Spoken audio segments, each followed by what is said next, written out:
الحمد لله رب العالمين۔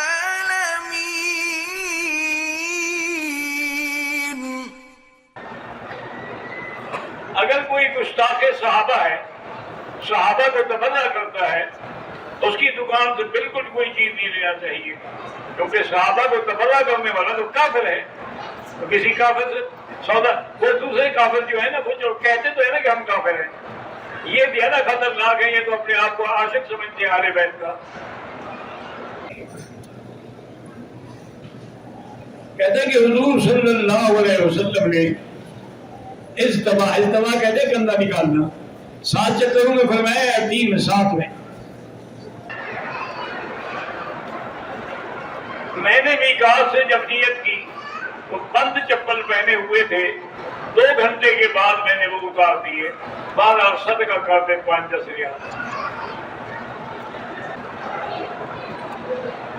اگر ایک عمرہ کرنے کے بعد دوسرا عمرہ کریں تو کچھ بال نکال نہیں، سارے سر کے اس کا جب بھی عمرہ کریں گے اس کا پھرانا پڑے گا، بال ہوں یا نہ ہوں۔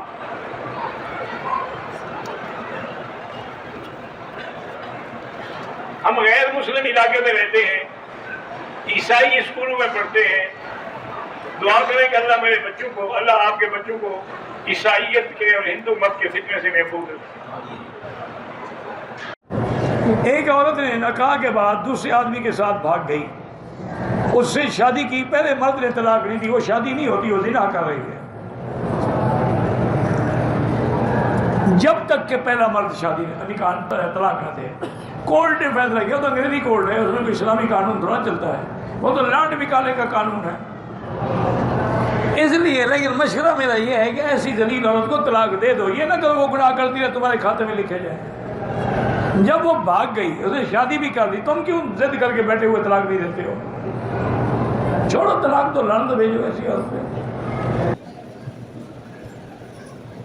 میں نے پاکستان سے عمرے کی نیت کی، احرام باندھا، مکے میں پہنچ کر ہوٹل میں غسل کیا، اس دوران احرام کا اوپر والا کپڑا نیچے باندھ لیا اور نیچے والا اوپر جا دیا۔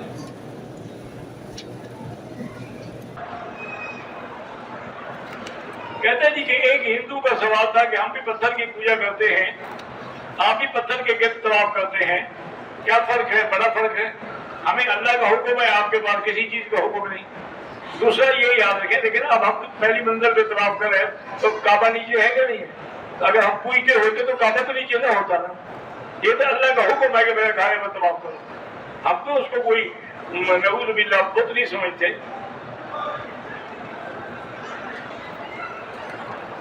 انڈیا میں مسلمانوں کو ہندوؤں نے تنگ کر دیا ہے، اب اسلام سے بھی روکتے ہیں، نماز سے بھی روکتے ہیں۔ اللہ تبارک و تعالی مسلمانوں کی مدد فرمائیں اور ان ظالموں پر اپنا قہر نازل فرمائیں۔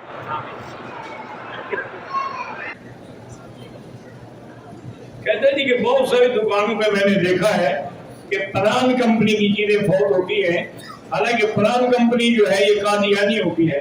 اگر یہ حقیقت ہے تو وہ چیزیں نہ خریدا کریں۔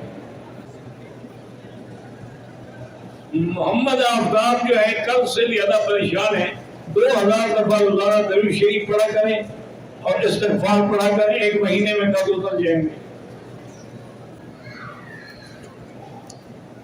ایک لڑکی ہے، وہ بیچاری نابینا بھی ہے، معذور بھی ہے، اس کے نام کا عمرہ ہو سکتا ہے۔